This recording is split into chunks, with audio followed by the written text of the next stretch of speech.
Bem-vindo à lição 4. Passeio pelo pacote Java-Lang. Java possui classes muito úteis de serem utilizadas. Nesta lição, iremos explorá-las. Ao final desta lição, o estudante será capaz de entender e utilizar as seguintes classes disponíveis: classe Math, classe String, classe String Buffer, classes Wrapper, classe Process, classe Runtime, classe System. Java possui constantes pré-definidas e métodos para executar diferentes operações matemáticas, como por exemplo, funções trigonométricas e logarítmicas. Como estes métodos são todos static, podemos utilizá-los sem a necessidade de construir um objeto da classe Math. Aqui estão alguns dos métodos mais utilizados pela classe Math. Método ABS. Retorna o valor positivo do argumento passado para o método. Método Random. Retorna um valor positivo randômico, maior ou igual a 0.0 e menor do que 1.0. Método Max. Retorna o maior valor entre dois argumentos passados. Método Min. Retorna o menor valor entre dois argumentos passados. Método Ceil. Retorna o menor inteiro maior ou igual ao argumento passado para o método. Método Floor. Retorna o maior inteiro menor ou igual ao argumento passado. Método exp.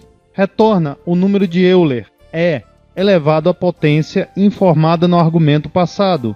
Método log. Retorna o logaritmo natural na base E do argumento passado. Método pow. Retorna o valor do tipo double de primeiro argumento elevado à potência do segundo argumento. Método round. Retorna o valor do tipo long mais próximo do argumento. Método sqrt. Retorna a raiz quadrada do argumento. Método sin. Retorna o seno de um dado ângulo passado como argumento. Método 2degrees. Retorna o valor aproximado em graus equivalente ao valor em radianos passado pelo argumento. Método 2radians. Retorna o valor aproximado em radianos equivalente ao valor em graus passado no argumento. A classe string que encontramos no Java representa combinações de caracteres literais. Diferente de outras linguagens de programação, strings podem ser representadas utilizando um array de caracteres, ou simplesmente a classe string. Entretanto, tenha em mente que um objeto string é diferente de um array de caracteres. Podemos construir um objeto string de 12 maneiras diferentes, pois esta possui 12 construtores. Esta é a lista de métodos utilizados com a classe string. Método charat retorna o caractere localizado na posição especificada pelo argumento, que indica a posição do caractere no array de caracteres representado. Método compareTo compara uma string com outra especificada no argumento. Retorna um valor negativo se a string possuir um valor léxico menor que a string passada como argumento. 0 se ambas as strings tiverem o mesmo valor léxico. E um valor positivo se a string tiver um valor léxico superior ao da string passada como argumento ao método. Método compareToIgnoreCase. Funciona como o método compareTo, só que ignorando o padrão case sensitive do Java, isto é, maiúsculas e minúsculas são indiferentes, apresentando o mesmo valor léxico. Método equals. Retorna verdadeiro se a string possuir a mesma sequência de caracteres do argumento passado. Método equals_ignoreCase. Funciona como método equals, ignorando o padrão case sensitive. Método getChars. Obtém os caracteres do array de caracteres da string compreendidos no intervalo definido pelos argumentos. Método length. Retorna o comprimento da string. Método replace. retorna a string substituindo todas as ocorrências do primeiro argumento pela string do segundo argumento. Método substring retorna parte da string, iniciando na posição especificada do argumento até a posição -1 especificada no segundo argumento. Método toCharArray retorna um array de caracteres da string. Método trim retorna a string suprimindo todos os seus espaços em brancos. Método valueOf recebe um argumento do tipo simples e retorna a string equivalente ao argumento passado para o método. A partir do momento que um objeto do tipo string foi criado, este não pode mais ser modificado. Um objeto da string buffer é similar a um objeto string, exceto pelo fato que o objeto string buffer é mutável, ou seja, poderá ser modificado. Reforçando, um objeto string é imutável. Objetos string buffers são mutáveis. Seus comprimentos e conteúdos podem ser modificados por meio da chamada de alguns de seus métodos. Estes são alguns métodos da string buffer. Método capacity retorna a capacidade atual do objeto string buffer. Método append anexa uma representação em string do argumento passado. Método charat retorna o caractere localizado na posição especificada pelo argumento. Método getChars obtém os caracteres do objeto compreendido no intervalo definido entre a posição inicial e a posição final. Método delete exclui os caracteres dentro de um intervalo especificado. Método insert insere a representação em string do segundo argumento na posição especificada pelo primeiro argumento. Método length retorna o número de caracteres do objeto. Método replace substitui os caracteres do objeto compreendidos no intervalo definido pelos dois primeiros argumentos pelos caracteres do terceiro argumento. Método substring retorna um trecho da string do objeto, iniciado na posição do primeiro argumento até a posição do último argumento -1. Método toString retorna um objeto string do objeto string buffer. Passaremos agora para o NetBeans. Nesta classe, iremos fazer um comparativo entre a string e a string buffer, para verificarmos a mutabilidade entre ambas. Primeiro, criaremos um objeto string e verificaremos o hashcode deste. Em seguida, alteraremos o conteúdo deste objeto.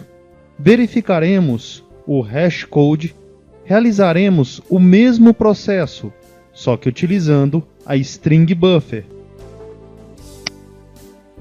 Note no resultado, a primeira string hello possui um número de hashcode. Quando alteramos o seu conteúdo para Hello World, este número de hashcode também muda. Já na string buffer, mantém-se o mesmo número de hashcode. Obviamente, os tipos primitivos como int, char, long não são objetos. Desta forma, atributos destes tipos não podem acessar métodos da classe Object. Somente objetos reais, que são declarados para serem referenciados como tipos de dados, podem acessar métodos da classe Object. Todavia, existem casos que será necessário uma representação de atributos de tipos primitivos para usar os métodos internos de Java. Por exemplo, pode-se necessitar adicionar variáveis de tipo primitivo em uma collection de objetos. Para resolver estes problemas, temos as classes wrapper. São simplesmente representações em objetos de tipos primitivos que não são objetos. Esta é uma lista de comparação entre os tipos primitivos de dado e as classes wrapper. Os nomes das diferentes classes wrapper são fáceis de lembrar, porque são muito similares aos tipos de dados primitivos que representam. Note, entretanto, que as classes wrapper iniciam com letra maiúscula e a classe para o tipo char chama-se character e para o tipo int chama-se integer. A classe process define métodos para manipulação de processos que podem, por exemplo, terminar a execução de um processo, iniciar a execução de um processo e verificar o status de processos. Esta classe representa as instruções quando são executadas. Vejamos alguns métodos desta. Método destroy finaliza os processos em execução. Método wait for não sai até que um processo termine. Enquanto a classe process representa os processos em execução, a classe runtime representa o ambiente de execução.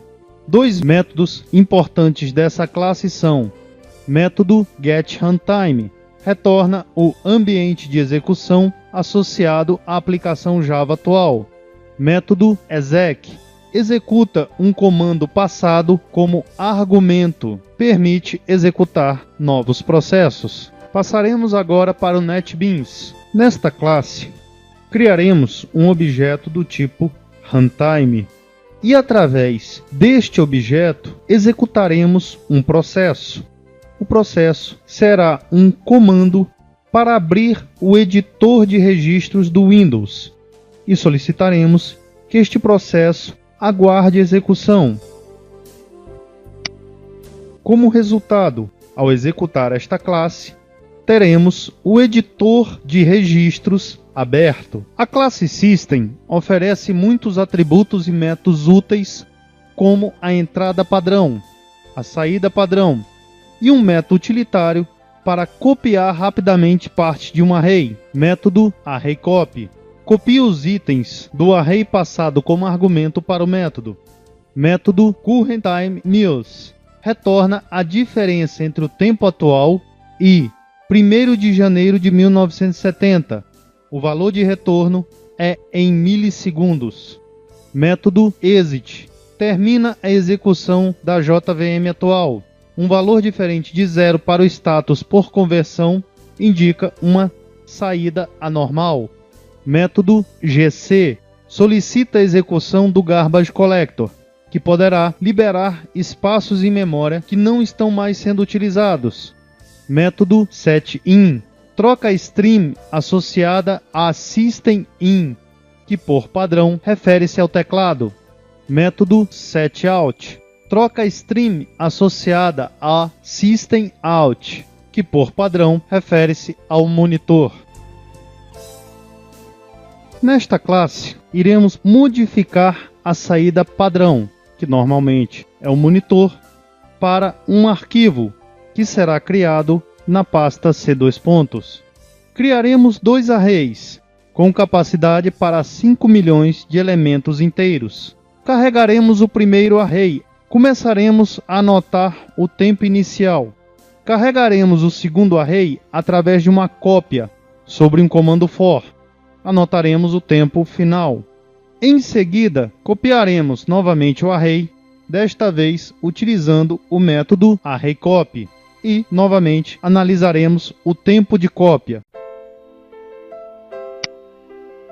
Note que ao executar o programa, o resultado não será mais mostrado na tela, pois desviamos a saída padrão deste. Entraremos no Windows Explorer para localizarmos o diretório C2. Abriremos o arquivo tempout.txt e neste encontramos o resultado da saída da classe. Nesta lição vimos classe math, classes string e string buffer, construtores de string, métodos das classes string e string buffer, classes wrapper, classes process e runtime, classe system. Os seguintes parceiros tornaram o Jedi possível em língua portuguesa: Instituto CTS, Sun Microsystems, Java Research and Development Center da Universidade das Filipinas, DFJUG, Banco do Brasil, Politec, Borland, Instituto Gaudium e CNBB.